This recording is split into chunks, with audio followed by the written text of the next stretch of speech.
Hello everyone, welcome to a new video. So in this one I want to talk about minimalism. I've got everything that I own in front of me. It's just these two bags and a coat and then the camera I'm filming on. And I want to talk about how simplifying my life has resulted in me being happier and more peaceful. It's enabled me to travel more freely and be more comfortable with just experiences rather than just like things and possessions. And for me, minimalism has been a thing that I haven't really consciously decided to do as like an effort. It's actually come more as a result of having a simpler life where there was less responsibilities to own certain things. And I guess through not having loads of excess money, I've always just had a more kind of mindful attitude to buying things and avoiding things that don't really give any value to our lives. So through my journey of minimalism, there's a couple things that have like mildly inspired me. I think I've definitely known some people as I've travelled who have been able to just travel around just with a backpack, you know, like something like this, you know, and just function with the simpler things. And I've always wanted to do that because there's always a few things that we own that are just a bit too hard to be able to take with us. And I think if you were just going to let go of everything in your life and decide to travel or to kind of move to a new place, it would force you to just look at the things that really serve you in your day-to-day habit, you know, and put that into the things that bring you happiness. So there's a Japanese lady called Marie Kondo, who wrote a book, I think it's called Tidying Up or something. Yeah, so I read it about a year ago, and it's essentially about how we should look at the objects and the things that we own and reflect on if the thing that we're looking at brings us happiness and joy, if it sparks us a sense of, you know, function in our life or you know, joy in some way, then maybe we can consider keeping it. But if it doesn't and it brings up feelings of, you know, emotional attachment to memories or things that were bought for us that we were too scared to throw away because we didn't want to offend the person, or things we bought for ourselves that we didn't actually use and we were scared to throw away because we'd have to face that we bought something that didn't bring us any joy and didn't have any function, and in order to let go, that's quite difficult. Yeah, she wrote this book, and it's quite interesting just to kind of look at everything from the point of view of what's the function of this thing, and if it doesn't really have a beautiful function that serves me in my life, then why am I holding on to it, other than just because I'm addicted and scared? And I think all this kind of stuff does relate to veganism quite a lot, so it's important for everyone to think about it. So maybe I can open these bags up and show you the things I have and just kind of give you some examples of why these different things are important to keep and how we can kind of plan our lives in a way that's a bit more mindful so that we can actually just experience and enjoy the things that do matter rather than kind of drowning in all the distractions and all the sort of like material obsessions that I think prevent us from being able to experience. I think like the best example, which I have two examples of these because I've got two phones. I bought this particular one when I was in Japan because I needed to use the internet, and this one didn't work because of being a locked phone. No one really cares, but that's why I have two now. This was the cheapest one they had. And these phones in a big way prevent us from being able to just enjoy the moment and experience things. I can really rant about how phones and social media really ruin our lives and prevent us from being happy, but I won't go too hard into it.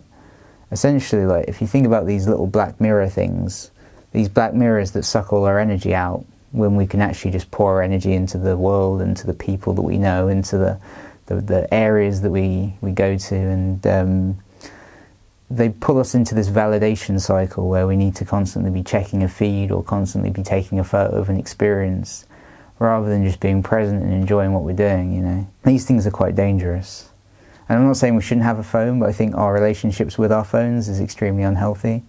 And it probably, in a lot of ways, prevents us from being able to be fully present with the people we're with, because we're in one mind just thinking about the person that could be messaging us or the vibration that's going off in our pocket while the person's talking to us. And yeah, these phone things are a big problem. So another thing is, there's actually a documentary on minimalism. I think it's called Minimalism, a film about the important things. And I watched that maybe a couple of weeks ago. And it actually like really disappointed me because it wasn't a very minimalist film. It was mostly just following these two guys who weren't particularly popular as like authors and the story of how they became slightly more popular as authors. And that sounds a bit harsh, but the film didn't inspire me, and also I didn't learn much from it. But then maybe it's something that's valuable for certain kinds of people. And also there's an American audience and I'm British, so yeah, let's get into everything. I'm going to open this up as like a mild time lapse and you can experience everything I own and why it's nicer to be simple. So let's do it.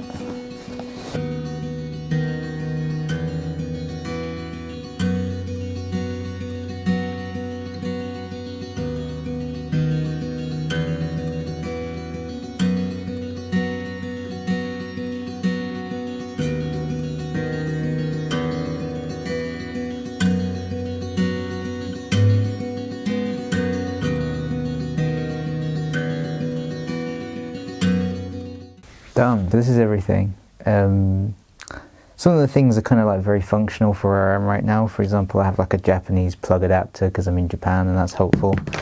Oops. But and like one of these, this is basically a plug so I can adapt when I travel to the different electricity meters. But yeah, so we've got everything. Basically, like I have very basic amounts of clothes. I don't really care too much about clothes. I think it's a bit silly.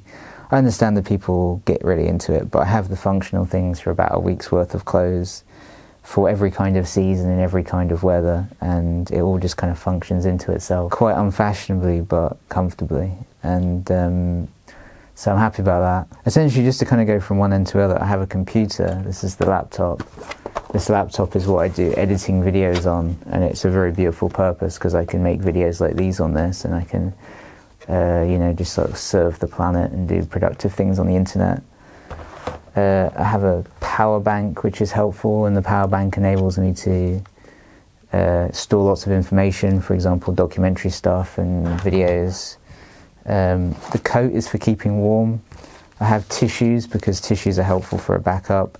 I have the basic things of like toothbrush, and some vegan, actually zero wastey toothpaste, which is cool. Zero waste thing is still a thing that's impossible in Japan, I think. I can talk about that in another video. I have razors because of shaving for some reason. And then just kind of some basic things like I have lip balms because when your lips get dry it helps, especially when it's warm or windy. Yeah, so these two bags, obviously, these function as like the things that hold stuff, and I can get them through airports into the carry-on luggage, which is helpful. I have a big bag of spoons and forks and chopsticks, so I don't have to buy silly plastic thing. Fits in this little bag, but it's basically just full of like cool stuff, like, you know, if you want to do chopstick stuff, you can do chopstick stuff without having to get all the little disposable ones. Here's an example of the disposable ones that you get all the time. I got this on a flight and they ended up giving it to me and I couldn't reject, but try and avoid these and just bring your own. That's good advice. I've got some vitamins because B12 and vitamin D for the winter, and some omega-3 DHA EPA thing, which is good if you're into that. Obviously the phones. I have two little hand microphone-y things that I use sometimes. This is the thing I used to use, and now when I do podcasts I use this little microphone because this is really good. I have basically like there's camera stuff, like I have like a little microphone and some little things. Camera-y stuff is just good because I'm making a documentary, so I need all of that. And then I have a notepad because notepad's good because I can do drawings, practicing Japanesey things, and a little pack of pencils so I can do drawing and colouring and hold all my stuff, and a pencil sharpener. I have a bunch of headphones because headphones are really important because I do audio stuff. I got vegan condoms because you shouldn't have the ones that have milk powder in them. Here's a quick educational thing about condoms because people are probably scared to talk about it. But essentially, a lot of them are tested on animals. They're tested on animals, and some of them have whey powder, like casein, milk powder, like built into them. To strengthen them because for some reason it makes them stronger. So a lot of condoms aren't vegan for various reasons because they can contain animal products, they can have animal ingredients. So as a result of that, you should buy vegan ones such as the brand that I'm using. I don't think anyone needs to know that, but it's important information. I have 3 books because I'm learning Japanese, so these are little cute manga. I have a passport because that gets me to places. I have some sentimental crystals that have come from experiences. And yeah, just in general, I've got a bunch of cables that charge things. Yeah, I basically have about 2 of everything, but really there's nothing that I have that I can pick up and be like, why do I have this? It's like, I use this for brushing teeth because dental health, you know? Yeah, so, I mean, I've still got a bunch of things, but essentially this is the amount of things that for me is perfect for me to be able to just enjoy my life and my experiences and not really need anything else, and also not feel the need to kind of addict to any kind of buying obsession, because I think obviously there's certain things that we do need to buy in different situations, and there's certain things that actually have like a really important function, you know, because if you're living in a house, there's certain things you're going to need, like cutlery, and there's different things. Obviously if you're traveling, it's easier. If you're making a video, you're going to need some kind of video equipment, and obviously if you have a different kind of job, you might need a suit to go to work, or you might need certain kind of, you know, to play the game of life. But the point I want to make with all of this is that we can simplify, and I think through that simplification then we will find more happiness, and we will be able to create more of a spaciousness in our mind so that we can reflect on making the most conscious choices. And I think through this kind of letting go of the attachment to possessions, we can find the answers to things, understanding that eating animals is kind of strange and unnecessary.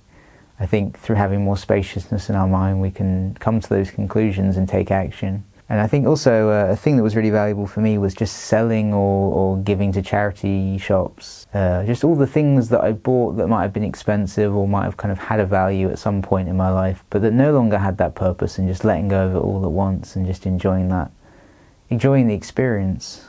So yeah, if you haven't seen any of my videos about veganism, I normally talk about veganism, but I'll leave some links in the description for anyone who's interested in learning more about veganism, or I guess minimalism. I mean, I'm not the minimalism guru, but I guess, yeah, thanks for watching, and I will see you in another video. Yeah, bye for now. Ooh.